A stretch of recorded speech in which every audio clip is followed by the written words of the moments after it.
lives one day at a time. Kimmy Kim and Elations Radio. They're here to get your day going fine. Kimmy Kim and Elations Radio. Kimmy Kim and Elations Radio. Kimmy Kim and Elations Radio. And here's your host, Miss Kim Robinson.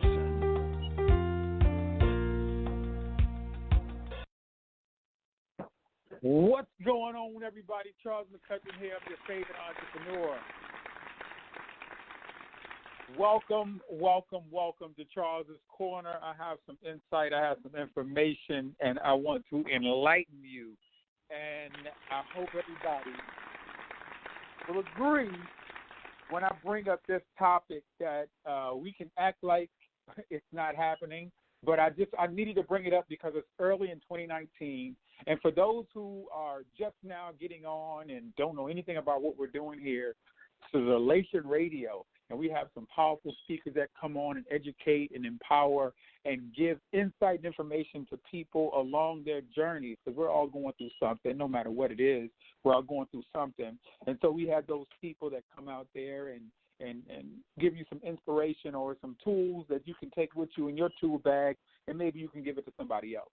This particular one is Charles's Corner. It's, to me, breaking it all the way down is financial freedom. So it's going to have a lot of different topics, and I just pick and choose topics as I go along. Sometimes it stems from what's happening in the world today, and then sometimes it's happening in my world, so I bring it to light for something that gauges my attention, but it all comes around to putting the pieces of your puzzle together, and then you can use it to get to that next level. I do believe we are just a few people away from that person that can get us that thing that we're looking for, whatever that may be. And so today I'm going to talk about this shutdown, y'all. This government shutdown, and I saw a lot of people struggling, and we have to do something like nothing. And so I'm going to bring up some things and give you some tools and something that you can pick up tonight if you choose to. You can actually pick it up online. Some of y'all can get it for free as well. It depends on, where you are. But as I go through this, you'll understand more of what I'm talking about. So one of the greatest gifts in my mind, one of the greatest gifts is mastering this game of life. And it's not actually just being able to win. So I see a lot of people, they're winning. I get it. But for me, we need to win. So it's not just one person winning. It's we're winning as a team. And that's the best way I can talk about it. And I ask everybody as I go along, what's your plan? Like, we have to have a lot of different plans, from a financial plan, from, just every single thing in life. It's almost like we have to script it out so we can at least see what we're working with, if that makes sense. So I ask people, what's their plan? Some people's plan is the 401k, and I get that. Some people's plan is the investments that they do. Some people's plan is the savings that they do, that they have.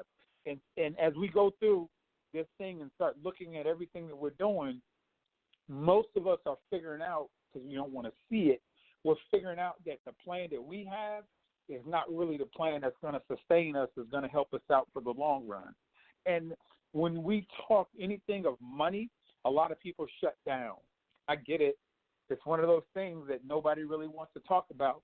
Nobody want to discuss it, but it's true, it's real, and it's something that needs to be talked about. And it's okay to where if you don't have everything together, it's okay. And a lot of us are ashamed that, we don't have all this stuff that we need put into a certain place. And you just have to work with what you have. That's all you can do, family. Work with where you are, work with what you have, and then go from there. So I've seen this lady today, and this really brought up why I'm bringing this up. I saw this lady today, and she was online, and she had posted she's making her savings is like a 2% savings, and I think it may have been closer to 3, and I laugh only because of what I know. So I asked the lady, I said, why are we or people getting excited about 2 or 3% And I said, well, what's inflation right now? And she was like, well, it doesn't. She started giving me excuses. Let me just put it, in simple terms. She started giving me excuses as to why, she's excited about 2 or 3%. But if inflation is 2%, 3%, what have you, is your money really moving for you? Is your money growing? Is it doing anything for you? And that's my biggest thing. Our money has to move for us. We have to have it do something. What's not going to happen is you're not going to luck up in hopes that you're putting your money in the right places. A lot of us are just kind of relying on ourselves or relying on our jobs or other people that may not be in the financial position to tell you where to put your money. Because if it was so great, why don't they have theirs there to a certain extent? And so my thing to people who are looking at like 2 and 3%, I'm just like, we're not educated enough to know that we deserve more. We truly deserve more. And if you look at the rule of 72, I want to tell y'all it, and I want y'all to look it up any time.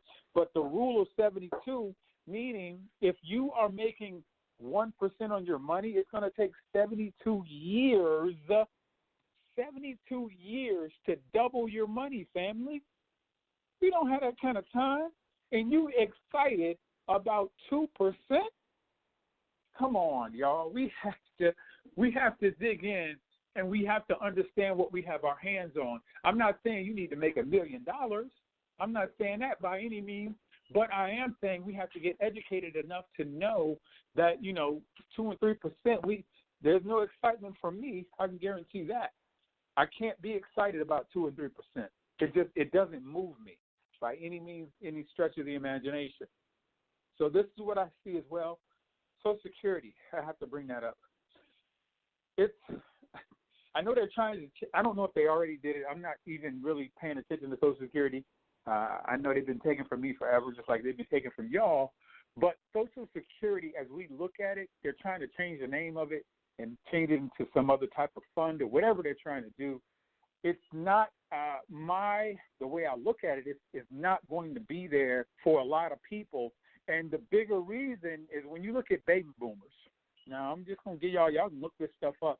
Baby boomers were born between the age of 1946 and 1964, and there's a lot of them.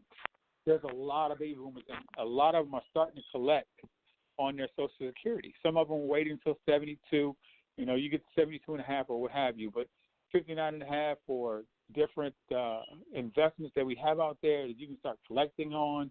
So it's more of looking at Social Security and how it's paying out.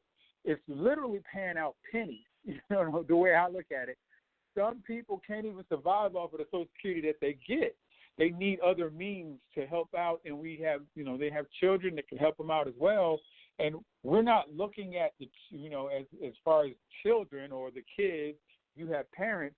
A lot of us haven't factored in, having our parents maybe in our household or taking care of our parents or adding an extra, couple of $100 to what they already bring in because they may not be able to afford the medicine and stuff of that nature.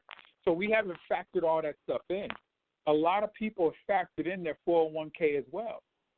And I want to jump back from 401k and Social Security, but Social Security, we can't factor that stuff in, family. I would just go to tell you you have to almost like write it off, and if you get it, great. But if you don't, you wasn't sending it in anyway. That's my mindset. That's my mentality on how we look at Social Security. It's just a different way of looking at things.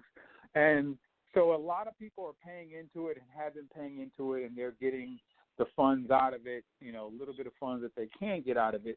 But the one thing nobody can answer this question. You got somebody that dies and has Social Security coming in, that money goes back into the pot or what have you, then, I think the process starts over. But it's like as time goes on, that baby boomers, they were out there working. A lot of them are leaving the workforce. So a lot of them need in the workforce, and they're going to need Social Security because they worked for it. So they're going to be looking to get that check, looking to get that money. And so it's going to be a big draw on Social Security.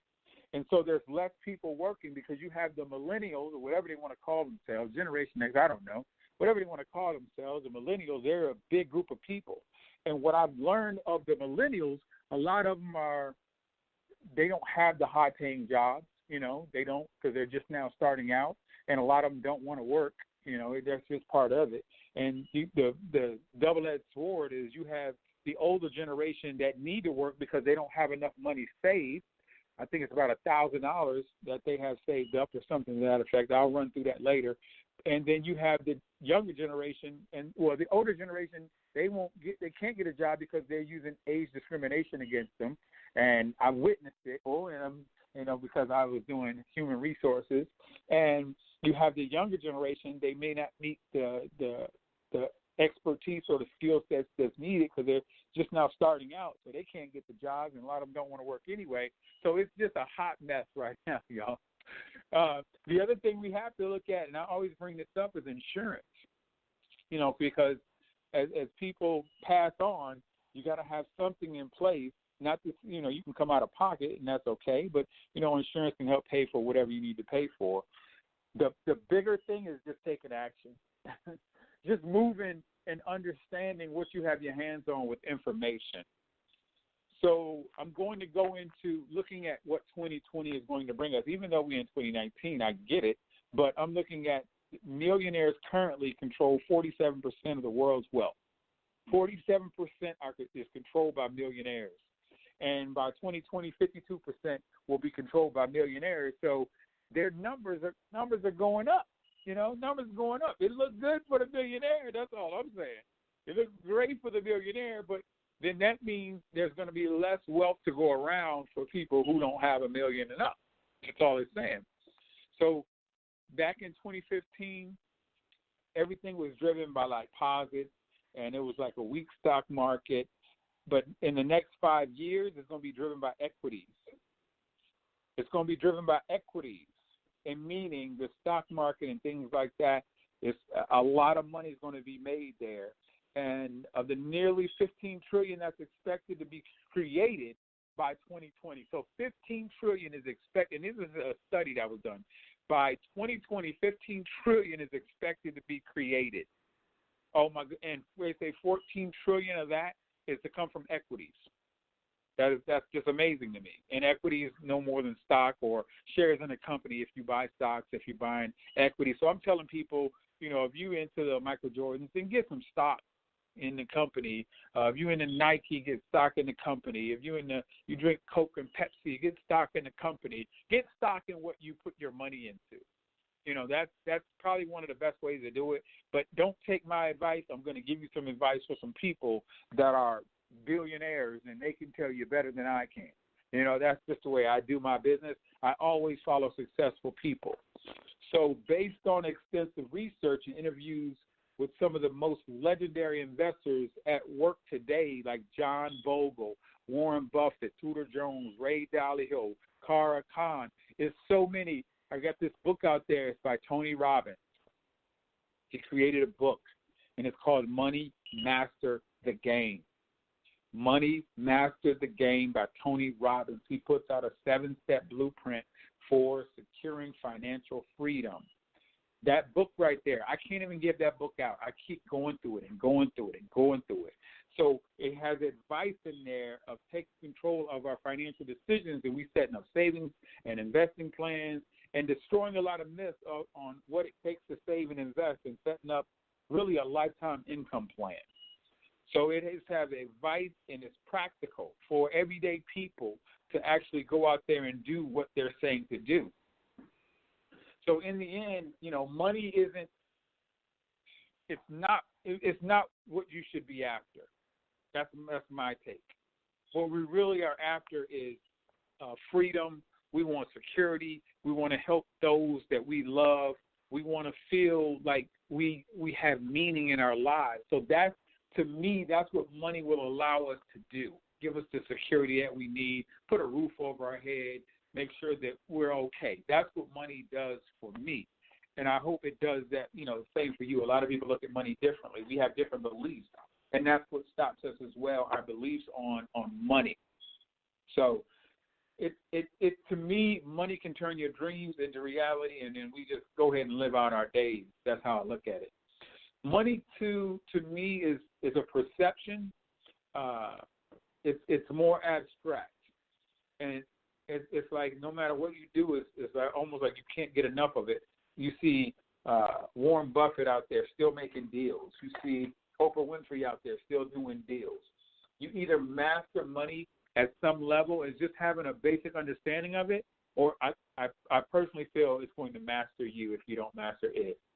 Master to a point to where you have, to me, it's multiple streams of it. Just in case a shutdown were to happen, you could be okay. And we saw that in record numbers. What was it, 800,000 people in some trouble. And some people were and some people weren't. But there's a lot of people that were in trouble that didn't know which way to go. So right now, as it stands, about 77% of Americans, that's like 3 out of every 4 people say they have financial worries. 3 out of 4 people say they have financial worries, but only about 40% say they have an investment plan. Only 40%. That's crazy. So 1 in 3 baby boomers, they have less than $1,000 saved. So when something happens, like a car goes out or you need some medicine that you didn't think about, imagine just having less than $1,000 saved. That's amazing. A lot of us don't trust the financial system. I mean, I don't know about everybody else, but I don't really like banks. I'm just going to be real and honest. I just don't. I would rather create my own. I would rather work with lenders. I would rather go somewhere else other than a bank to get my money, because it's funny how we can give them our money, but we have to pay to get it back. It's crazy how we do that. Stock ownership, like last year, hit record lows. And a lot of young people don't understand the stock market. I'm not saying go out there and buy stocks, y'all. I'm saying we need to just get educated on ways that we can bring in more income, because Social Security is not going to be there for those. And my take right now, if you're like 19 years old to 20, 25, 30, 35, I don't see Social Security being there. Probably even 40. I just don't see it.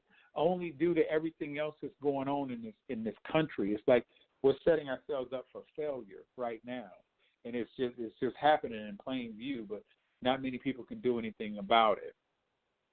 So the problem is when we talk about investing, a lot of people shut down, and everybody has an opinion. Everybody's got a tip. Everybody has an answer to your investment woes. Let me give y'all what I do.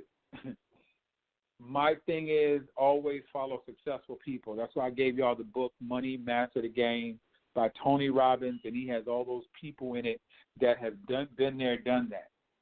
Money is almost like politics and religion when we start speaking on it, because nobody wants to really speak on it because everybody's scared, and a lot of people have their own beliefs. Money is the root of all evil. No. The love of money is the root of all evil. You shouldn't love money. That's just my take. I know I don't. I know what it can do for you. I know, and I tell people the same thing. If you were to stop working, like right now, what would happen to you and how long could you survive? What about 6 months of no money coming in? Then it starts to take a new meaning of security and shelter. So we need money for those different reasons that we need money. You have to eat. You have to feed your family. You got to take care of yourself. It's different things that we need money for. So money's not bad. It's just that a lot of people make it bad. And a lot of us use these different beliefs to say, my bills are paid and I got food in the refrigerator, so we good. And if that's the mentality that you're using, you're already failing, because it's okay to be good, but let's go past good to get ourselves in a position to where we're taking care of the next couple of generations, and I say the next 4 generations, we're taking care of them financially so they don't have to start out on the ground floor. Let me ask y'all this. How many times are y'all willing to continue this? It's almost like we're playing a movie that just keeps looping. We just keep looping the same movie from the great-grandfather to the grandfather to the father to the son. We just keep looping, starting out on the ground floor, and then the next generation starts out on the ground floor. I'm not talking about anybody but myself. I'm not talking about nobody but myself. That's where I came from. So I started from the projects, y'all. That's just what it is. Started from the projects, but my mind is not in the projects. I do understand that there are hard times. Everybody goes through them. It happens. People cannot tell me about broke. It doesn't matter about how broke you are. It's more about, okay, you have a broke mindset. Now let's fix it. We can all fix our mindsets and move forward from there, but it starts with taking action. A lot of people won't take action. It's sad almost to where people call me up and then, hey, I'm so excited about this and that or this or that, and now it's 2019, and they got in touch with me in 2017 and 2015 and still haven't done a doggone thing, but they were excited, and then they let life take them out. A lot of people going to allow life to just take them out of the game, and then you're going to go back and be at the same position. Here it is now, 2019, 2020, and you're in the same place, and you didn't take action. You didn't take massive action. But I bet people watch the Super Bowl. I bet people going to this summer, looks like last summer, traveling like crazy. I bet people going out to parties and having a good time. That's what people are going to do because we love to be entertained. We love to be entertained. So in that book, you have a guy by the name of John Bogle. He's like stock market heavy. He's the founder of Vanguard Group, and that's all about stocks and stuff like that. But he's the number one mutual fund company in the world. So I think he knows a little bit of information, and it's always good to tap into people like him. Then you have Ray Dalio. He's the founder of the largest hedge fund on the planet, like on planet Earth, the largest hedge fund. And that hedge fund means they just have a lot of money, and they have $160 billion in assets. He's in the book as well, The Money Master Game.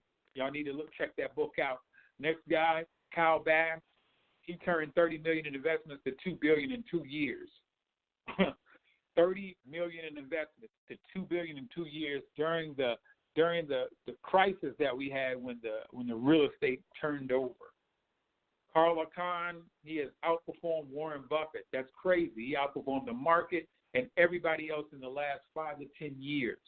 That guy is amazing. And these are just people that's in the book. And then Charles Schwab, I know some people may have heard that name before.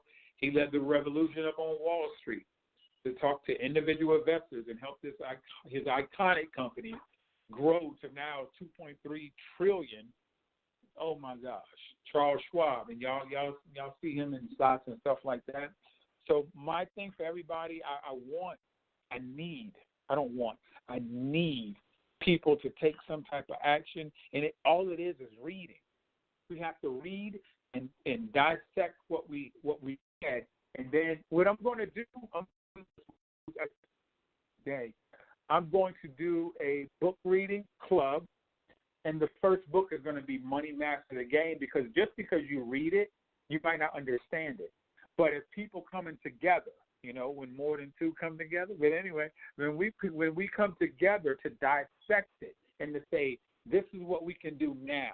So even if you was to open up this account for $50 and you do dollar cost averaging to where you're putting $50 every paycheck into this account so it can do X, Y, and Z, and take the information right from Warren Buffett, right from Charles Schwab, right from Mary, there's another name in there, Mary Callahan Rhodes. It's like Erdoes.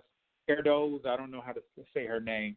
She is considered one of the most powerful women in finances. She sees the $2.5 trillion. And she's the CEO of J.P. Morgan Asset Management.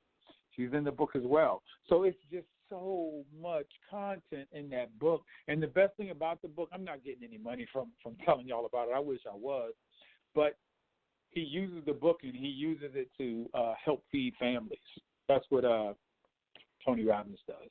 So that's why I enjoy getting his courses and things of that nature, different books that he puts out, because he uses it to feed families that are in need, because he came from that same background. So the book is called Money Master the Game. If you have me on social media, Charles McCutchen, CharlesMcCutchen, on I'm on LinkedIn. I'm on Instagram. I'm on Facebook. Those are the main ones I use, so you can find me. You probably can't friend me. You probably have to go to my fan page. I'm up to the 5,000 level, and that's just what happens. And you still can see my content.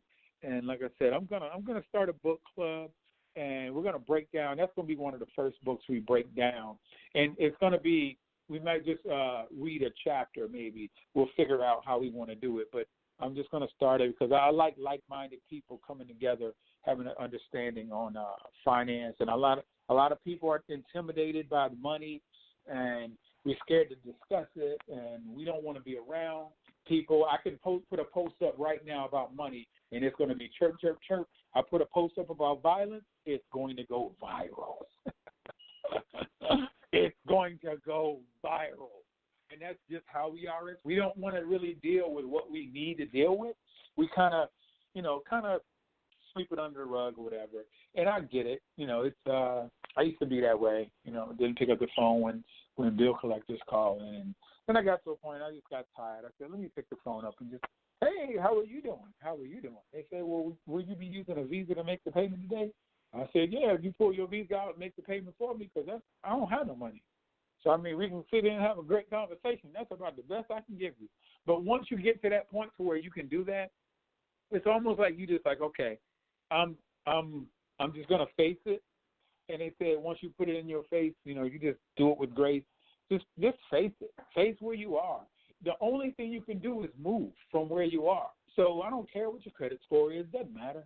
I mean, if you're at a 350, it doesn't matter. You can just move from where you are, or you can stay there. You can be in silence and knock yourself upside the head and be mad. And life is too much fun to go through all the nonsense. I don't care where you are. Oh, well.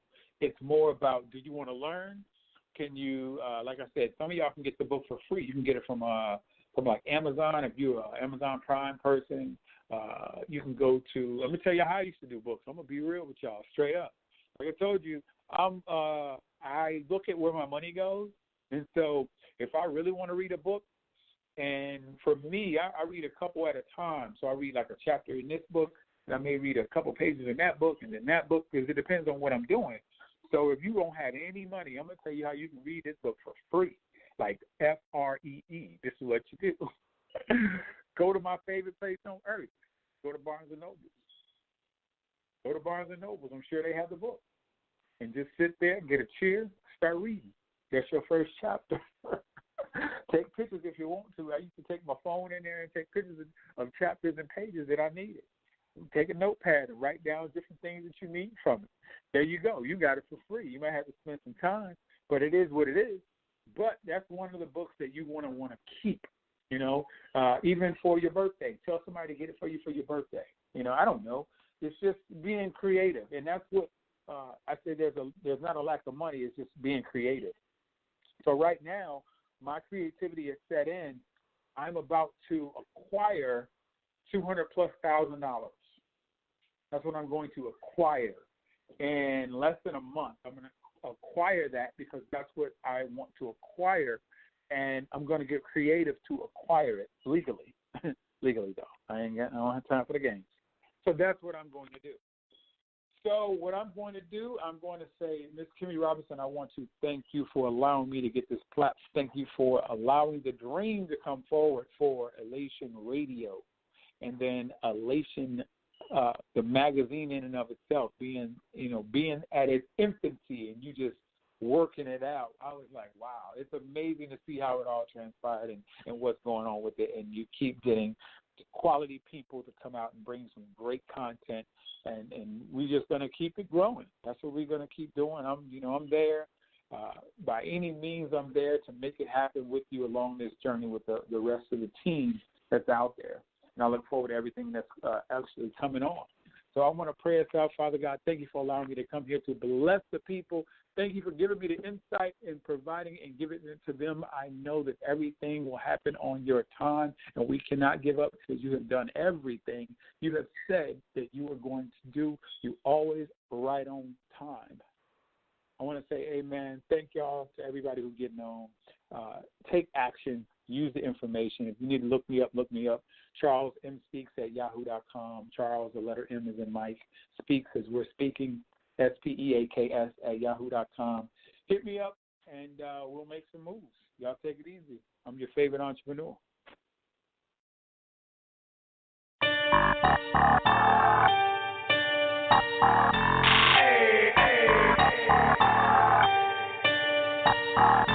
He's my rose, he's my rose, he's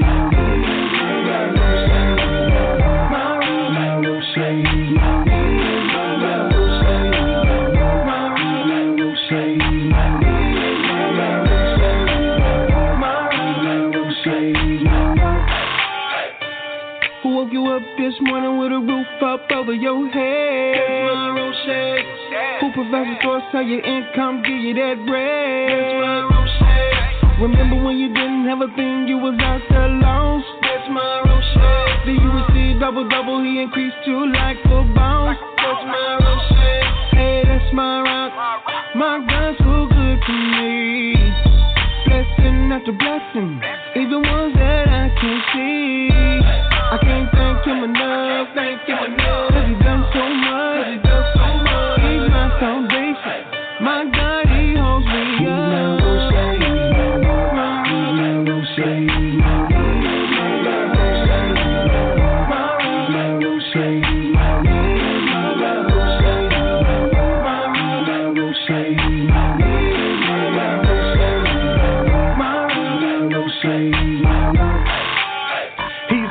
He's my rock.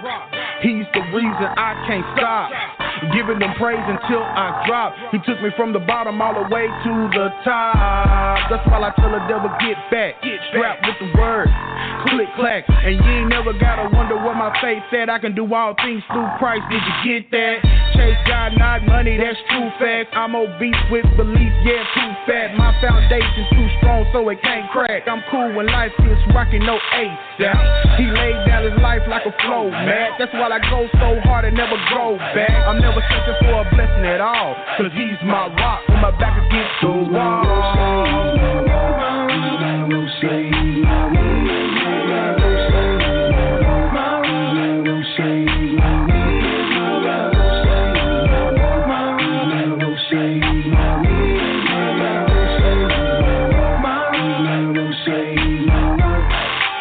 The true rock, you should smell what it cooking. Baking up joy like peanut butter cookies.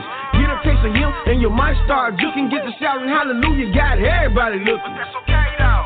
Yes sir, he's solid. 10 toes down, he endows me with knowledge. Provide strength when I'm weak in my body. I bounce back with a fight like Ali. For Roche, gotta know he don't play. The big homie on the block with the most game. I just lean on him like a brick wall. Got your back when you slack, make the big fall. What a big dog, thank you for the sacrifice. Thank you Lord for giving life and sending down the Holy Christ. A refuge and fortress of solitude. I'm flexed up with a dancer like attitude.